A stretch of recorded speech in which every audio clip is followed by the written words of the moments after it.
the safe area.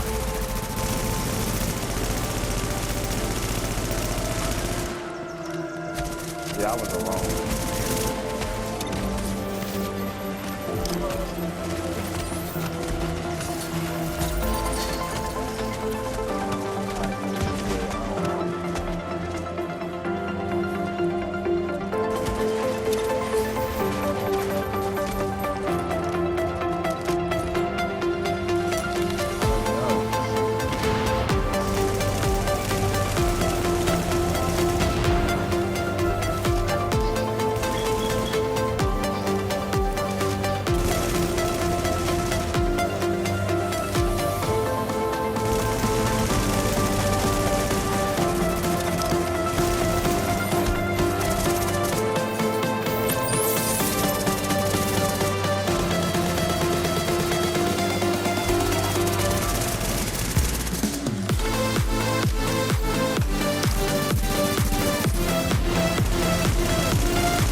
Warning, you are now entering the contaminated area.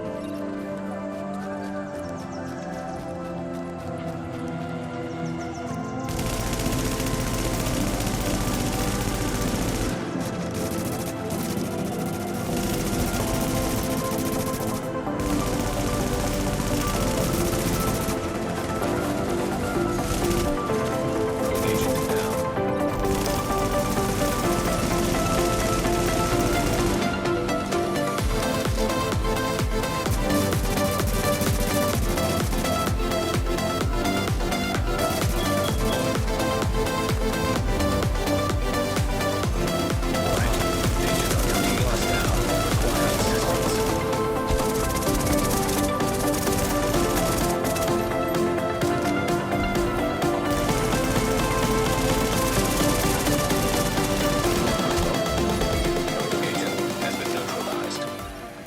Got him. What is going on, everybody? It is your boy Nothing But Skills, and today I'm bringing you my first build video from 1.8. 1.8 just came out yesterday, but after testing multiple builds, running in the skirmish, testing it out in the dark zone, I think I found the build that's going to hold you over until Nomad and Predator comes out. Now, when both those builds come out, I won't know how this build holds up against it, but we'll see when the time comes. So before we get into this build, guys, I just want to say thank you guys for all the support you guys been showing me. If you're new to my channel, hit the subscribe button. If you guys enjoyed this video, hit the thumbs up. Thank you for all the support, all the love you guys showed me in the comments. And as always, guys, if you have any questions after this video, make sure you use the comment section down below. So let's get into the build, guys. So the first thing you're gonna notice is my firearms is only 4,829, my stamina is 5,215, and my electronics is 5,615. The one thing you need to know about Division 1.8 is you don't need a lot of firearms to melt people, as you guys just saw in my video. In that video, I was melting people with just 4,829 firearms. So let's go into the gear pieces and then we'll talk about the weapons. So for the chest, I'm running a rapid chest piece, rolled electronics, major attribute health, skill haste, and ammo capacity. I still think skill haste is really important for any build in 1.8. So I do roll skill haste on all my gear pieces, plus I run skill haste mods.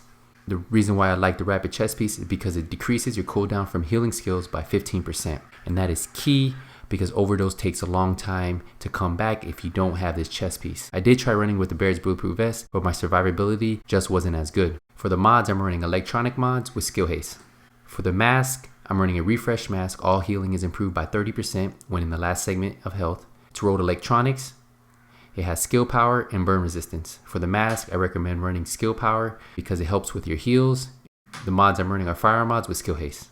For the knee pads, I'm running classified knee pads. These are rolled stamina. Major attribute is critical hit damage.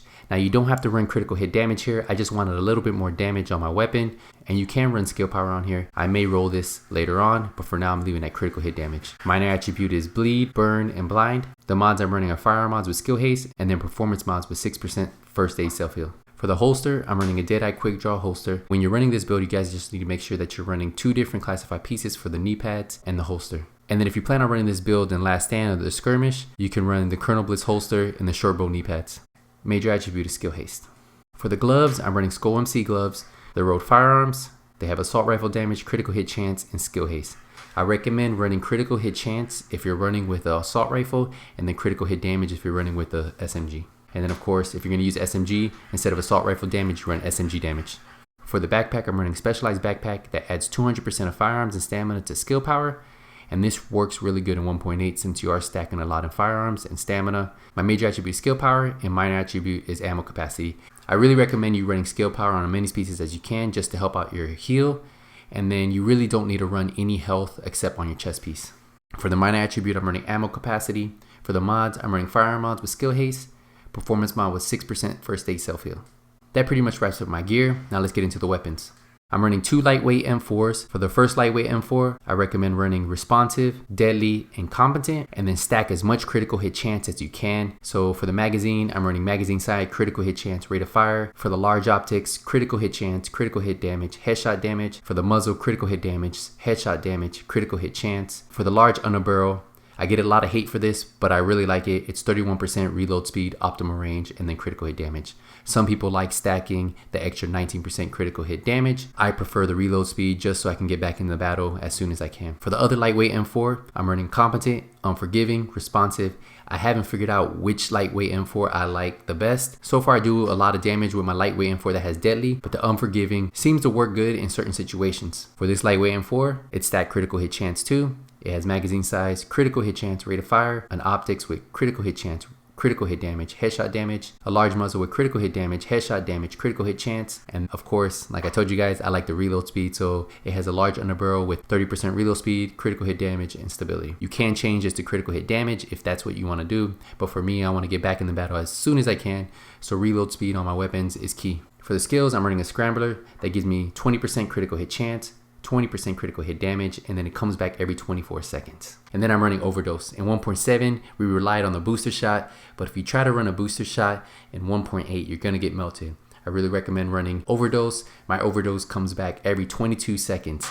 And that's why it's key to run the rapid chest piece. I heal myself for over 225,000, so my survivability is really high. That's why I recommend running a pulse, a overdose, and then make sure you run the rapid chest piece versus the Barrett bulletproof vest. For the talents, if I'm in a group, I run triage, critical save, combat medic, strike back, and if I'm by myself, I'll take off triage, I'll put on steady hands, and then I'll take off combat medic, and then I'll put on the move. But if you're playing skirmish, last stand, where you're in a group and you plan on dropping heals on the ground, use triage because it's going to make that heal that comes back every 22 seconds come back a lot faster. So if we look at my character, my critical hit chance is 19%, my critical hit damage is 75%, and my headshot damage is 87%. So if you pair my critical hit chance with my pulse, that's 39% of the time that I'm hitting my critical hit damage. My skill haste is 40%, so it's maxed out. My max health is 282,000, and my armor mitigation is 32%.